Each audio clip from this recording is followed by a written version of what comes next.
I am B. Bhavani, Assistant Professor, Department of Pharmacy, Chaitanya Deematubi University. Today I am going to present a lecture on aerosols. So coming to the definition of aerosols, aerosols is a pressurized dosage forms containing one or more therapeutic active ingredients which upon actuation emit a fine dispersion of liquid and solid materials in a gaseous medium. So the system depends on the power of compressed or liquefied gas to expel the content from the container. So here to expel the content from the container, we need to develop inside the container. So it depends on the pressure that is developed by the product concentrate along with the other formulation ingredients. So why these pharmaceutical aerosols are advantageous over the other pharmaceutical formulation means there are several advantages. So first one is no manual or direct contact with the medicament, as these products are filled into the sealed container, so there is no manual contact, so that we can minimize the contamination of the medicament. And next advantage is that easy withdrawal of the drug. So the product from the container will be dispensed by actuating the valve. So it is easy to withdraw the drug by simple actuation. And next, easy and convenient to apply. So these aerosol formulations can be applied to a targeted area. So it is easy to apply wherever we want on the body part. And next, it faster onset of action, as the product in the aerosol formulation will be in a fine particle stage, so the drug particles are readily available for the pharmaceutical action. And next, a specific amount of dose or drug can be removed from the container. So by using meter dose valves, so a desired amount of dose can be withdrawn from the container, so wastage can be minimized. And next, release the contents in controlled and uniformly. So by using the valves, so the product from the container will be delivered at a controlled rate and uniformly. And powders can be administered as aerosols. Not only the solutions and semi-solids, powders can also be formulated as aerosols. And no microorganisms can enter into the sealed containers, so that microbial contamination can be minimized, so that sterility of the product can be maintained.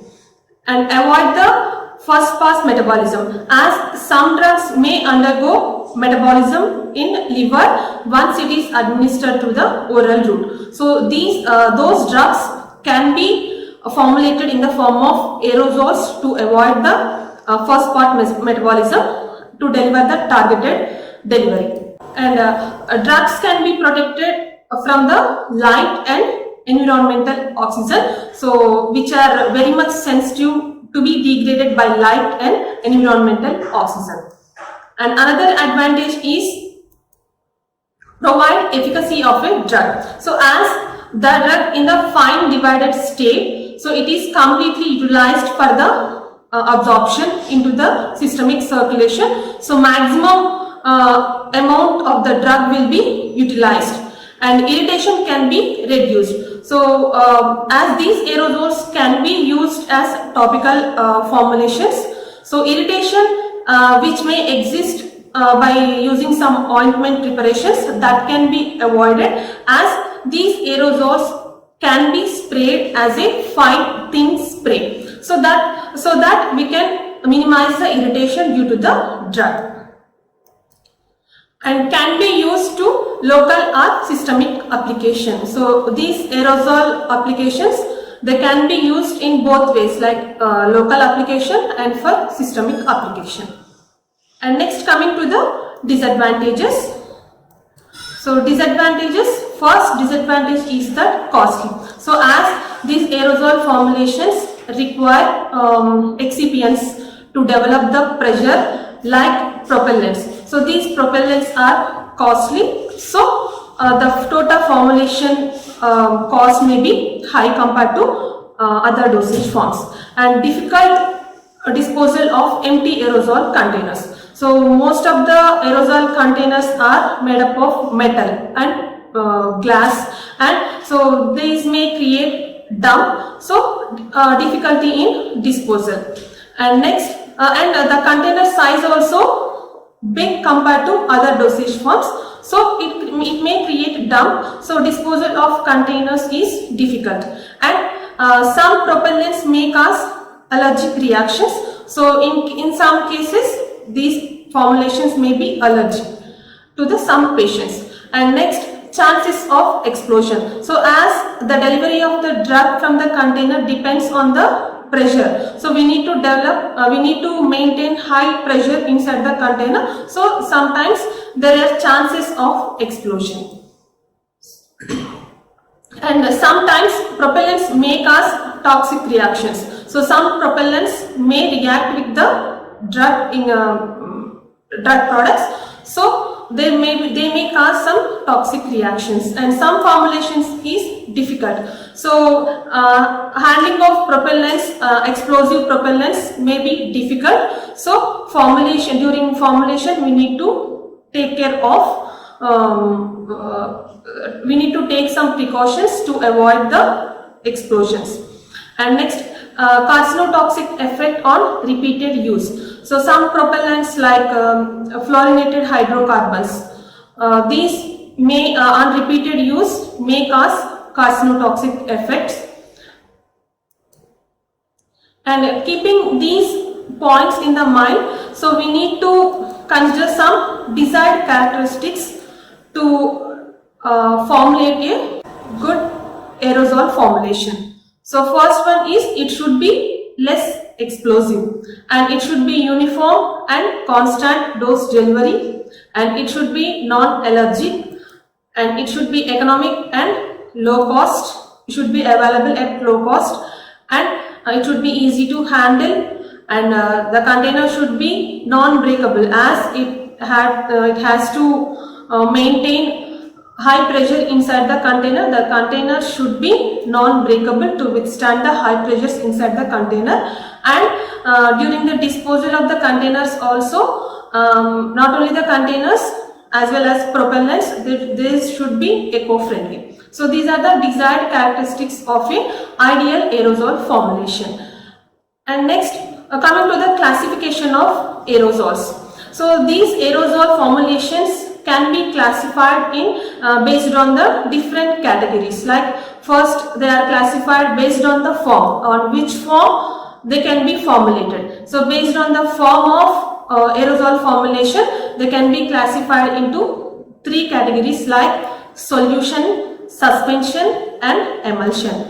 And based on phases, so how many phases the formulation contains, based on that also they are categorized into different categories like two-phase system. So these two-phase system contains vapor plus liquid, and three-phase systems along with the vapor and aqueous, they also contain additional phase like propellant. And another category of classification is based on the product delivered, on which form we want to deliver the product. So based on that, they can be categorized as spray form, spray aerosols. So these spray aerosols contain particle size 50 microns in diameter, and another one is foam, and they can be formulated as semi-solid forms. So these semi-solid forms may contain particle size ranging around 200 microns in diameter. So another category of classification is based on application. So route of administration or application. So based on that, they can be categorized as topical aerosols, inhalation aerosols and intranasal aerosols. So coming to the components of aerosols. So these aerosols contain different components in their formulation. So those include propellant, containers, valve, actuator and product concentrate. So this is the schematic diagram which represents all the components of the aerosol formulation. So here you can see the actuator, so which upon actuation which will open the wall to deliver the product.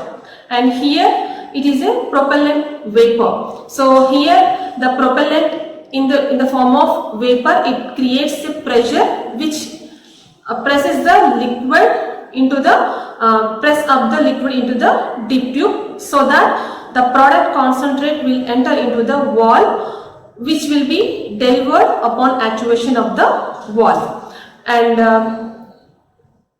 here it is the mixture of product and liquid propellant, and this one is dip tube. So upon actuation of the wall, this vapor the pressure which is developed by the vapor phase propellant will press the liquid up into the dip tube, so that through this dip tube the product concentrate enter into the wall and will be delivered upon opening by the actuation of the wall.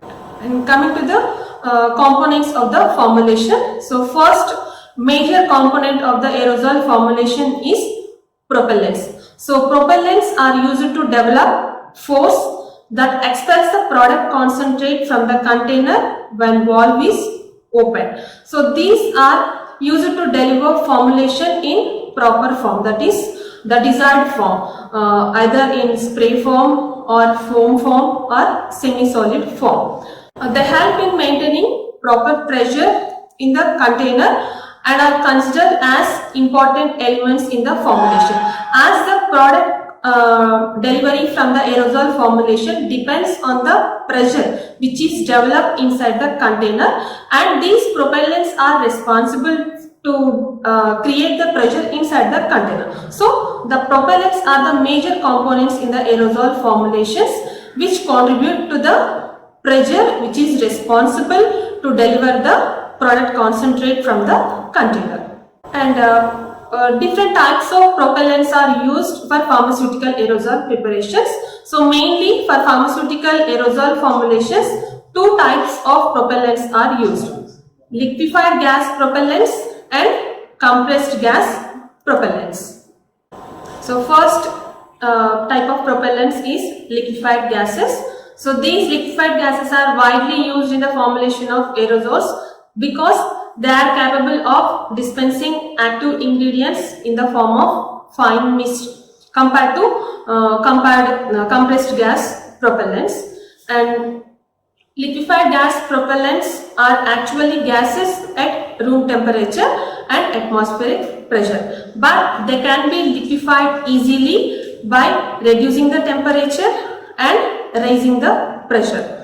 Liquefied gas propellants are placed in sealed container. Some of the liquid propellant turns to gas and keeps the headspace of the container full of gas, which exerts a vapor pressure inside the container. So whenever the product is dispensed from the container, a part of the liquid occupies the headspace, so that an equilibrium between the vapor phase and liquid phase of propellant will be maintained. So in this way, the headspace is always occupied by gas, which maintains the constant pressure, and performance of spray is also maintained throughout the life of use of the product.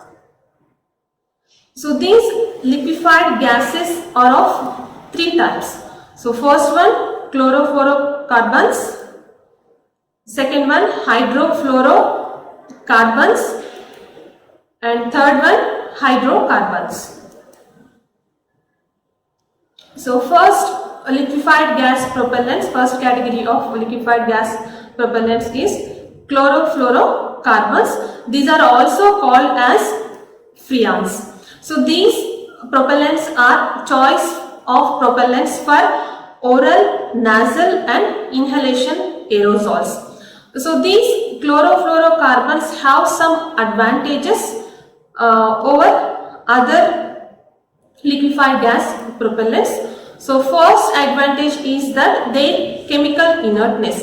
So they are chemically inert with the drug substance. So they do not react chemically with the drug substance, and lack of toxicity. So they do not cause any toxicity while usage.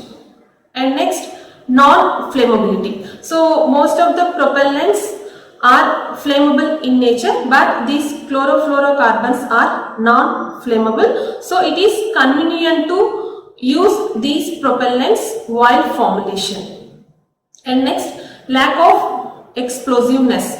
So due to their non-flammability, they are non-explosive. And next, propellant of choice for oral, nasal and inhalation aerosols. Apart from these advantages, they do have some disadvantages, like their high cost. So they are costly compared to the other liquefied gas propellants.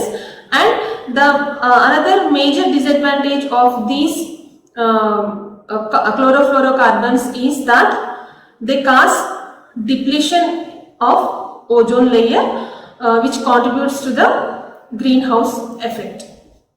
So some of the examples of chlorofluorocarbons which are widely used in the pharmaceutical aerosol preparations are trichloromonofluoromethane, that is commonly named as propellant 1,1, and dichloro-difluoromethane, which is commonly named as propellant 1,2, and dichlorotetrafluoroethane, so that is commonly named as propellant 1,14. And coming to the next category of liquefied gas propellants, hydrochlorofluorocarbons, HCFC, and hydrofluorocarbons. So these propellants are choice of propellants in topical pharmaceuticals. These are mostly used in the topical aerosol formulations.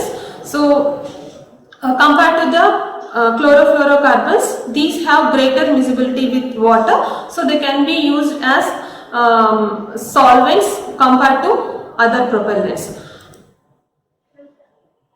So advantages of these hydrochlorofluorocarbons is, so compared to the freons, that is chlorofluorocarbons, they have lower ozone depleting effect. And examples of these hydrochlorofluorocarbons is propellant P22, P142B, 152A are mostly used in the topical aerosol formulations. And next category of liquefied gas propellants are hydrocarbons. So these hydrocarbons can be used for water-based aerosols and topical aerosol preparations, and they do not undergo hydrolysis, so that they can be used in the formulation of water-based aerosols. So as these are immiscible with water, they are used in the formulation of three-phase aerosol systems, that is vapor and aqueous phase and along with the propellants. So as these hydrocarbons are immiscible with water, they can be used in the three-phase aerosol systems, and they are used in the meter dose inhalations and topical administration. They have wide range of solubility and chemically stable and low order of toxicity, so that they can be used along with a wide range of drugs. So coming to the advantages of hydrocarbons, so they are first advantage is that they are inexpensive, so that the final product cost can be low. And next, they have low toxicity. They are non-reactive with the most of the drugs, and they can be used as solvents for drug substances. And another major advantage is that it does not cause ozone depletion, so these are eco-friendly. And coming to the disadvantages, these hydrocarbons are flammable in nature, and they may produce some unknown toxicity with the product concentrate. So that is the disadvantage of these hydrocarbons.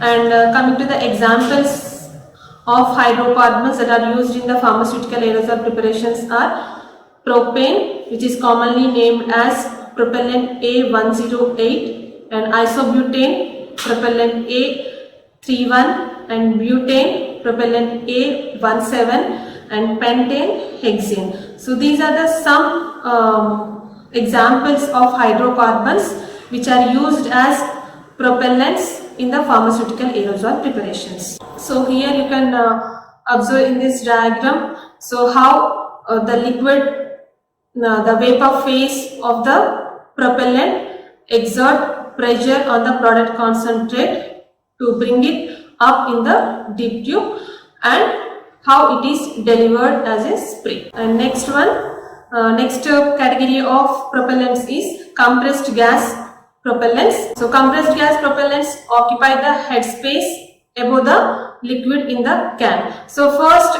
major thing is these compressed gas propellants are in the form of gas only. So they cannot be converted into liquids. So these compressed gas propellants, they do not mix with the product concentrate like liquid gas propellants. Whereas liquid gas propellants, they can be mixed with the drug substance. So they will exert in, they may exert in the liquid state, these liquefied gas propellants, but these compressed gas propellants, they will be in the form of gas, though after they are sealed into the container. So compressed gas propellants occupy the headspace above the liquid in the can. They do not mix with the product concentrate. So when the aerosol valve is opened, the gas pushes the liquid out of the can.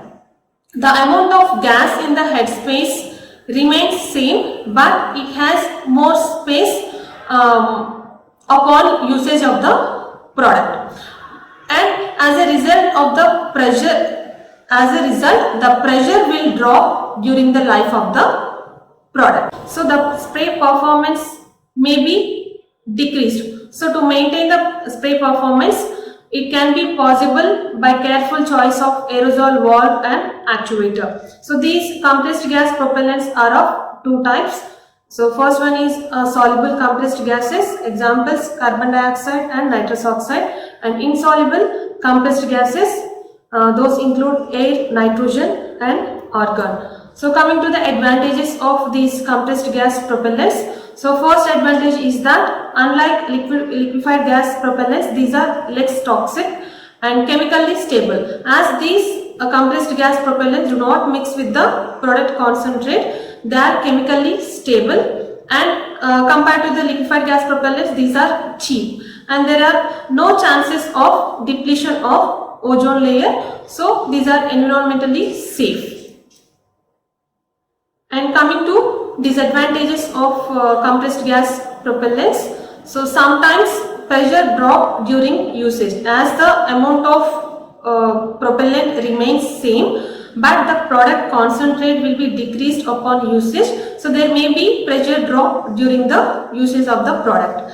And these compressed gas propellants, they cannot be used to get the fine spray. The sprays which are developed by the compressed gas propellants, they are fairly wet and the foams also not stable. These are the disadvantages of compressed gas propellants.